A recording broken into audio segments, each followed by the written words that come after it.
Si Dieu est pour nous, qui sera contre nous? Avec Dieu, nous ferons des exploits. C'est lui qui écrasera nos ennemis. Bienvenue à MJF numéro 30. Le psaume 72 dit « Avec Dieu, nous ferons des exploits. Il écrasera nos ennemis. » Aujourd'hui, nous parlerons du sous-thème « Résister au diable ». Pour marquer la 30e semaine de notre émission, nous devons nous encourager sur ce point important. David a dit dans ce psaume, « Avec Dieu, nous ferons des exploits ». Il a aussi dit, « Si Dieu est avec nous, qui sera contre nous ?» Mais grâce à l'Emmanuel, Dieu avec nous, le Créateur est maintenant en nous. Dans Philippiens le chapitre 2, la Bible déclare que Jésus, existant en forme de Dieu, a pris la forme de l'homme. Ça, c'est la plus grande stratégie de tous les temps. Le grand Dieu marche sur terre par un homme. Donc, un grand Dieu dans le corps d'un être humain. Et c'est le plus grand camouflage de tous les temps. Aucune puissance, aucune armée ne peut comprendre cette stratégie.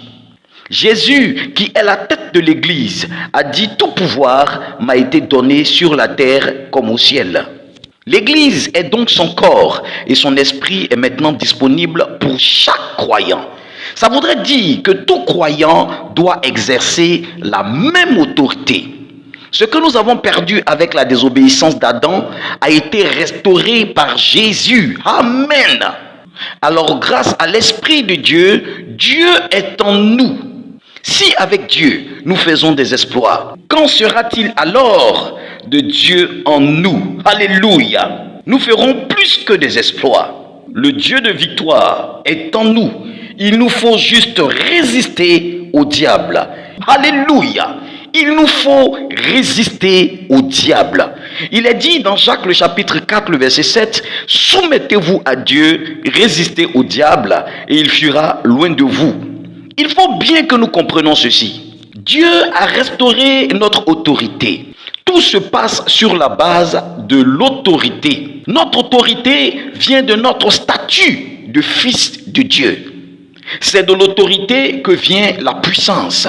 Tu n'auras pas une vie de victoire si tu ne prends pas conscience de ton autorité en tant que fils. Éphésiens le chapitre 6 verset 10 déclare que nous ne combattons pas Satan, mais nous lui résistons. Il est dit qu'il faut tenir ferme contre les ruses du diable.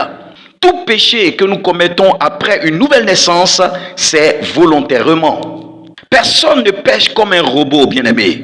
Nous ne sommes pas des robots. Tout ce que nous faisons, c'est volontairement. La jalousie est volontaire, le mensonge est volontaire, le vol est aussi volontaire. On ment volontairement. Satan n'attrape pas notre bouche. On commet l'impudicité parce que ça plaît à notre chair. Satan ne peut rien imposer à un croyant.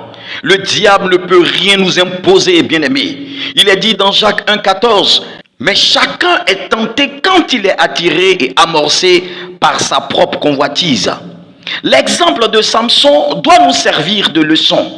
Comment un grand guerrier a perdu l'esprit de Dieu à cause du plaisir charnel. Voici ce que nous devons faire. Nous devons décider d'offrir nos corps comme un sacrifice vivant, saint et agréable au Seigneur, ce qui sera de notre part un culte raisonnable. Avec 1 Jean 4,4, nous avons la victoire. Il est dit, vous, petits enfants, vous êtes de Dieu et vous les avez vaincus parce que celui qui est en vous est plus grand que celui qui est dans le monde. Dieu nous dit dans tous les domaines, il nous faut résister, car celui qui est en nous est plus grand. Soyons rassurés et ayons foi. Dieu a un mandat pour nous qui s'accomplit dans un temps bien déterminé. Vos ennemis feront votre promotion tant que vous marcherez dans la volonté de Dieu. Prends la décision aujourd'hui. Tout ce que nous devons faire est de nous soumettre à Dieu et de résister au diable, car notre autorité a été restaurée. Shalom.